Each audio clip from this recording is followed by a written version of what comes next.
Hey, I've been living in this one-horse town a long time. 62 years to be exact. And I've seen a lot of things come, and I've seen a lot of things go.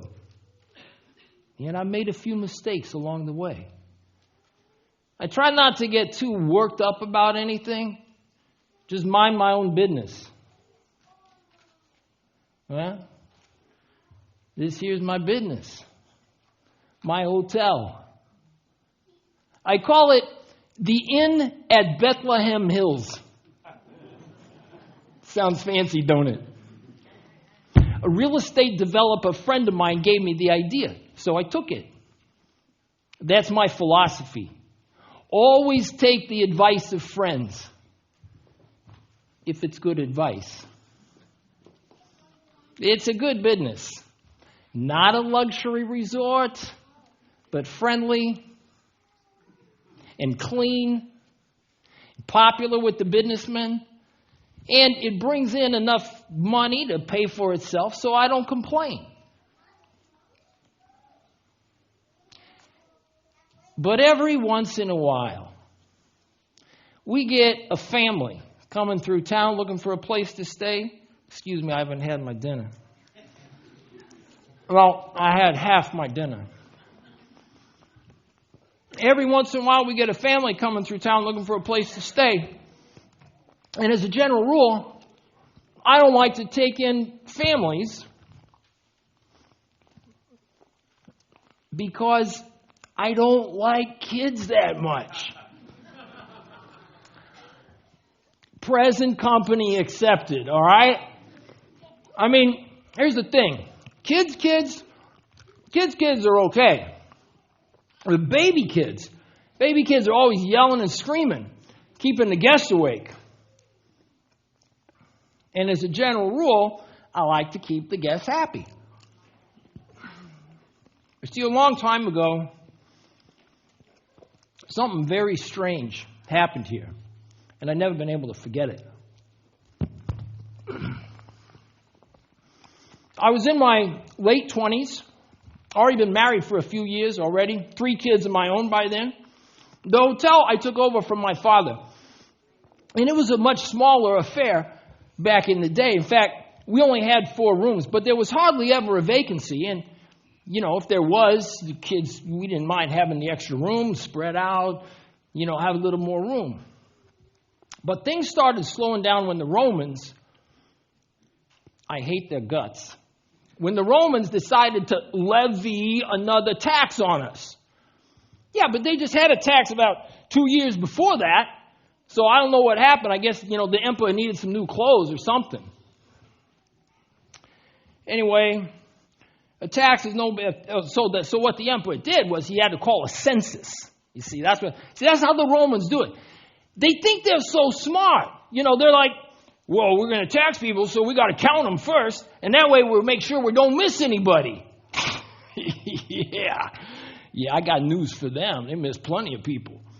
But a census is no big deal for me because, you know, I don't have to go anywhere.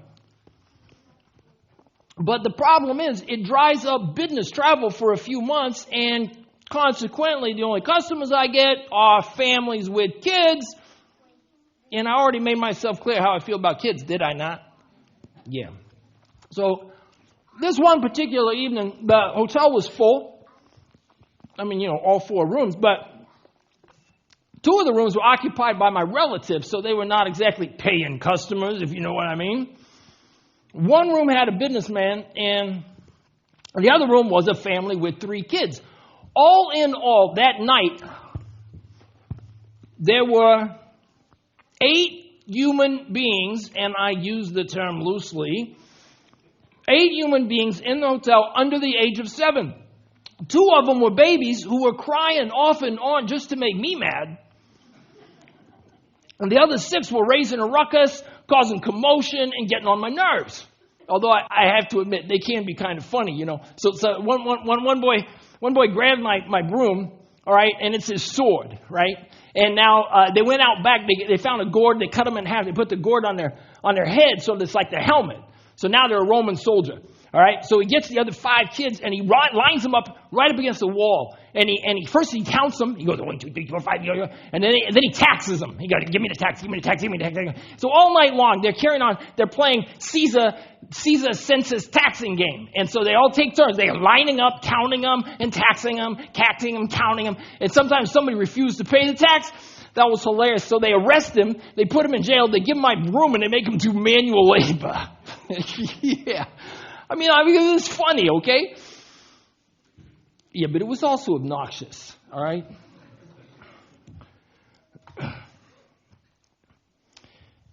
So anyway, they were causing this commotion, and then there's a knock on the door. That's right, there's a knock on the door. Another family come to town for the census. So I go to open the door, I say, hey, forget it, pal, we're booked. Close the door, thinking the matter's over. 2 seconds go by, there's another knock on the door, and I'm mildly irritated. Not too bad, I could get a lot more irritated than that. I'm mildly irritated. The guy says, my wife's pregnant. Don't you think you could make room for her? I said, look, pal, the hotel is full. What do you want me to do, remodel the hotel in the next half hour? He says, she could deliver any second. She could deliver any second. You know, I'm such a nice guy. So I walk over there, and I look at her. I mean, I know there's nothing I can do for her, but I go over there and look at her, and sure enough, she looks like she's going to burst right in front of me, right? But as I look at her, I get this strange feeling. You know, she was not normal. She was not a normal person. She was different, okay? And I got this queasy feeling. And that was the straw that broke the camel's back, okay? So I started thinking to myself, wait a minute, how's this going to work? We're going to have a screaming newborn and a mother in labor, and I got this queasy feeling, and I'm going to be throwing up all night. I couldn't handle it. So I said, okay, so I looked at it and I said, Lahitraot, that's Yiddish, that means good luck. I said, Lahitraot, lady, I suggest you go down to the stables. There's some clean straw down there. I know I just put it there this afternoon. I suggest you go down to the stables. Good luck. Okay, what else could I do? My Aunt Miriam was standing right behind me the entire time. Close the door. She walks up in front of me. Gives me this long, glaring look. Okay? It's like with the bottom lip like this. She walks right by me. As if to make me feel guilty. Which she did. And then she scurries around the house. She's gathering up a bunch of stuff, bundling up things here and there and everywhere. And then she runs down to the stable because she felt sorry for everybody. Everybody but me, anyway. Well, later that night, the baby was born. And that, too, was very strange. I'm told by the people who were there that, well, first of all, there were a lot of people. So many people. It was not just people from Bethlehem who were there. Many people seemed to gravitate toward the stable that night. And after the baby was born, they who were there looked up, and they noticed all the animals of Bethlehem had pressed in, like real close, like to see the baby. Now, tell me that's not Twilight Zone stuff, huh? Well, the story goes around here that the baby born that night was named Jesus, and he was the son of a carpenter. But he had distinguished himself as a great rabbi. Now, I'm not a very religious guy, so I don't know too much about him. But apparently he had quite a following before he died. The Romans, though, did I tell you how I feel about the Romans? Yeah. Well, the Romans, though, he must not have been normal because we turned him over to the Romans. Okay? I say he must have had quite a few enemies, that guy, Jesus. But still, there are those who say he was the greatest thing since leavened bread. Seriously, imagine that. This famous guy born right here in Bethlehem. It's too bad the hotel was full that night. I could have been famous maybe, huh? Think about that. People talking about the Innkeeper, for thousands of years. The hero, the guy who made room in the inn, and all that. Nobody's going to remember me now. That's too bad. But the story ain't over, okay? Because, all right, fast forward the VHS about 40 years to about 3 weeks ago, and I'm at this bar mitzvah up in Haifa, and who do I see but Aunt Miriam? Whoops. We attend all the family affairs, of course, together. Now, I know when you think about somebody's aunt, normally you think about somebody about 20 years older, right? But my Aunt Miriam and me, we're about the same age. Because my mother had me when she was 16, which I think is too young to have a baby. But anyway, it happens. And my grandmother was 35 at that time, and she had a kid, and that kid was my Aunt Miriam. Actually, if you was to know the truth, I'm 6 weeks older than my aunt. Because, I came first. But I'm the nephew, and I'm older, and she's the aunt, and she's younger. And I love telling people that because it always freaks them out, right? I'm older than my aunt. Well, anyway, and to make matters more interesting, my grandmother's sister, she was pregnant at the same time. My grandmother's sister was my great aunt or my second cousin twice removed, and she had twins at the time. So the twins were my second cousins once removed. And so then the four of us babies, they were right in between me and Miriam. I'm probably telling you too much, but anyway, they were right in between me and Miriam, and so the four babies and the three ladies, we'd get together, 5 or 6 times a day for these gigantic feeding frenzies. You know what I'm saying? It was like a big party down in the milk factory. I don't remember it, but people tell me it was quite a sight to behold. Where was I? I don't know. Something. Oh, yeah, the bar mitzvah. I'm at the bar mitzvah, right? And so my Aunt Miriam says to me, she says, did I know about Jesus? And so I told her what I just told you, that he was a great teacher of the law, and he was a holy man who went around healing people, but that the Romans deep-sixed him a few years back. All right? She says, did you hear he came back to life? Oh, a curveball all of a sudden. Did I hear he came back to life? Now, I don't know what to do with that when she says, did I hear he came back to life? Besides, news does not always get to Bethlehem in a big hurry. So I just kind of played along with it because I figured she's got something up her sleeve. She's driving at something, right? So then she gets right to the point. And she says, if you had a second chance, would you make room for him this time? This time, she says, in contrast to 40 years ago when I locked him out of the hotel. Now, to fully appreciate this question, I got to tell you one more thing about my Aunt Miriam. She's a very frank person. She's as smart as a fox, and she does not mince words.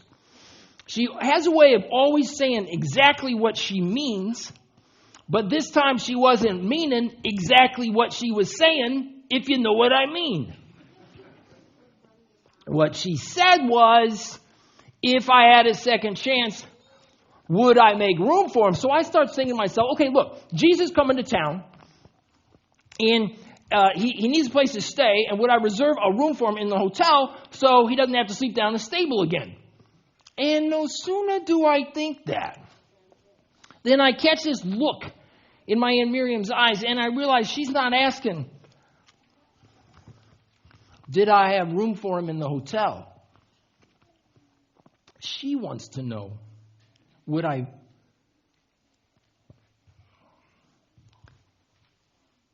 she wants to know, would I make room for him in my life? In my heart.